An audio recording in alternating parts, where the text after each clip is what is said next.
Hey, so if you've received travel credits or rewards inside your Booking.com account, yeah, you can use those wallet credits to save money on future bookings.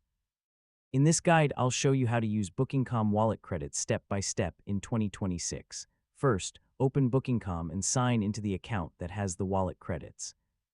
Go to your wallet, rewards, or account section to see your available balance. Now search for hotels, apartments, or travel services that accept wallet credits. Open the listing and check whether wallet credits can be applied. Select your room and continue to the payment page. At checkout, choose the option to use your wallet credits or travel rewards. If the credits don't cover the full amount, pay the remaining balance with another payment method. Review your final price and confirm the booking.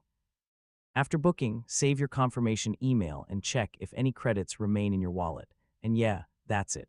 That's how you use Booking.com wallet credits to save money on your trips in 2026.